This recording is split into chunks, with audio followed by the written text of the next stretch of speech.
आणि सगळ्यात अवघड जर गोष्ट कोणती असेल तर ती आहे संत भेट. बहु अवघड आहे संत भेटी, कधी जगजेटी करुणा केली. हीच संतत्व नाथबाबांना लाभलं. या समाजानं नाथबाबाला तिसरी पदवी दिली, ती म्हणजे श्रीमंतीची.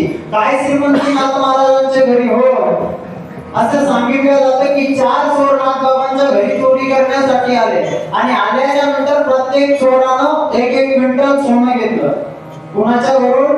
नाथबाबांच्या घरून 1-1 क्विंटल सोनं घेतलं. पण आता ते 1-1 क्विंटल असल्यामुळे उचलल्या जात नव्हतं. म्हणून काय झालं, पहिल्याला दुसऱ्याने उचलून दिलं, दुसऱ्याला तिसऱ्याने उचलून दिलं, तिसऱ्याला चौथ्याला उचलून दिलं. पण चौथ्याला उचलून देण्यासाठी कोणी नव्हतं आणि नाथबाबा त्याच ठिकाणी उभे होते. नाथबाबांनी म्हणाले, काय झालं रे? काही नाही, सोनं उचलून देण्यासाठी नाही, बरोबरीचे चोर निघून गेले. नाथबाबांनी म्हणावा, अरे मी आहे नाही तो उचलून द्यायला. नाथबाबांनी ते सोनं उचलून द्यावं एवढी श्रीमंती नाथ महाराजांची. पण सांगू का, नाथ महाराजांची श्रीमंती होती ती नामाची श्रीमंती होती, पैशाची नव्हती. एक वाक्य समोर जाईल, माणसाकडे लाख रुपये नाही कोटी रुपयाचा श्रीमंती असावी. माणसाकडे लाख नाही कोटी रुपयाची संपत्ती असावी, फक्त त्या संपत्तीला अहंकाराची जोड नसावी. काय सांगतोय? जसं जन्माला यायचे तसं जायचं, 1 रुपयाही सोबत येणार नाही. आणि इथं आपलेच माणसं आपल्या नाही तर अहंकाराने करून काही उपयोग नाही. 3 गोष्टीचा अहंकार जीवन जगत असताना कधी करू नका. 1, संपत्तीचा अहंकार कधी करू नका, जगात खूप लोक श्रीमंत आहेत. विद्वतेचा अहंकार कधी करू नका, जगात खूप लोक विद्वान आहेत. आणि या 52 फुटे 1.25 फुटाच्या चेहऱ्यावरती कधी गर्व करू नका, जगात खूप लोक सुंदर आहेत. एक समोर जाईल, पैशाने माणूस श्रीमंत होईल पण नामाने होऊ शकत नाही. पैशाने माणूस धनवान होईल पण नामाने होऊ शकत नाही. कारण जोपर्यंत वाजवणाऱ्याच्या बोटावरती, गाणाऱ्याच्या कंठावरती, बोलणाऱ्याच्या ओठावरती स्वर आहे, संगीत आहे, तोपर्यंत इथं बसलेल्या समाजाचं प्रेम आहे. ज्या दिवशी या सगळ्या गोष्टी निघून जाणार आहे त्या दिवशी या समाजाचं प्रेम फिकं पडणार आहे. मग अहंकार कशाचा करायचा? इथं जर आपलीच माणसं आपली होऊ शकत नाही तर मग अहंकार कशाचा करायचा? क्या लेके आया बंदे, क्या लेके जाएगा? अरे 4 दिन की दुनिया में 2 दिन का मेला. महाराज आमचा पोरगा 75,000 रुपये पगार कमवतो. किती? 75,000. बेटा बेटा क्या करता है? अरे बेटा तो एक दिन पड़ोसी बन जाएगा. महाराज आमची पोरगी खानदानी बोलला होता, बरोबर आहे ते पोरगी. बेटी बेटी क्या कहता है? अरे बेटी तो एक दिन चला ही ले जाएगा. महाराज हा समाज, इथं बसलेले भाऊ पण आमचे काय करता? भाऊ पण पड़ोसी पड़ोसी क्या करता है? अरे पड़ोसी तो एक दिन जला के चले आएगा. अरे तूने जो कमाया है दूसरा ही खाएगा. अरे खाली हाथ आया बंदे खाली हाथ जाएगा. आई ना रे सोबत भगवंताचं नाव चिंतन येणारे विठ्ठल.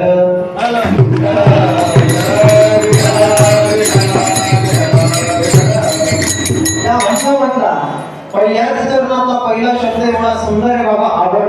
आणि या आवडी भोवतीचं माणसाचं खरं जीवन हे फिरत असतं. आता आवड म्हटली तर आवड ही वेगवेगळी असते. लहान मुलांची आवड वेगळी असते, पुरुषांची आवड वेगळी असते, स्त्रियांची आवड वेगळी असते.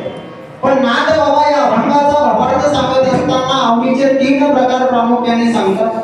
पहिली आवड सांगतात जीवाची आवड, दुसरी आवड सांगतात संतांची आवड आणि तिसरी आवड सांगतात देवाची आवड. काय आवडतं जीवाला? तर जीवाला आवडतो तो संसार करायला. तुका म्हणे ज्यांच्या भेटी होय संसाराची त्रुटी. जर भगवंताचे नामचिंतन करत असताना जर देव भेटला तर मात्र संसाराची त्रुटी होते. पण संसार आहे बाबा, कसा आहे? दुःख मांजरवडी आहे हा संसार, सुखाचा विचार नाही होते. मग दुःखाचा तरी तो आपण करतो का? आणि जर संसार करणं शिकायचं असेल तर त्या सुब्र नावाच्या पक्षिणीकडून शिकावं. काय सुंदर आवड असते त्या पक्षिणीची. एक विहीर असावी, विहिरीच्या काठी झाड असावं, त्या झाडाची फांदी विहिरीत असावी आणि त्या फांदीला ते घरटं असावं. इतकी सुंदर आवड असते. पण घरटं तयार करत असताना एकही जुन्या गवताची काडी आणत नाही, सगळे नवीन गवताची काडी आणते, सुंदर असं घरटं तयार करते. आणि तिचं डोकं एवढं टेक्निकली महाराज की घरटं बनवत असताना वरतून तिने फूट जागा सोडते आणि खालून दरवाजा बनवते. कारण तिला माहिती असतं जर पिलांना खाण्यासाठी जर साप पाणी बांधीनं आला तर तो 1.5 फूट खाली वाकेल, तोपर्यंत ते त्याच्या वजनाने खाली पडेल. एवढं सुंदर त्या पक्षिणीची आवड आहे. आणि म्हणून तर बहिणाबाईंनी फार सुंदर लिहिलं ना, अरे कोकामध्ये कोका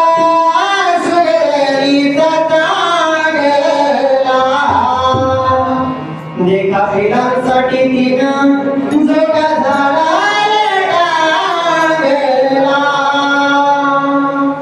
पिलांनी झाली जोग्यात जसा झुलता मंगला, तिचा पिलामध्ये जीव जीव झाडाला टांगला.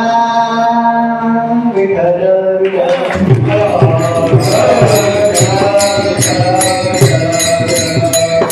संतांची आवड काय आवडतं संतांना? संतांना आवडतं त्या भगवंताचं नामचिंतन. किती नामचिंतन हो.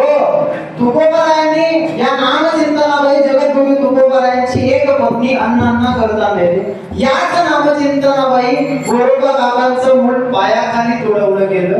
याच नामचिंतनाबाई जेव्हा मंगळवेढ्याला भिंत पडली आणि भिंत पडल्याच्या नंतर तुकोबाराच्या ठिकाणी मृत्यू पावले. आणि इकडे नामदेवरायांना सांगितलं, भगवंतानं सांगितलं की नामदेवा अरे जा मंगळवेढ्याला भिंत पडली त्या ठिकाणाहून तुकोबारायांचे हाडे घेऊन ये,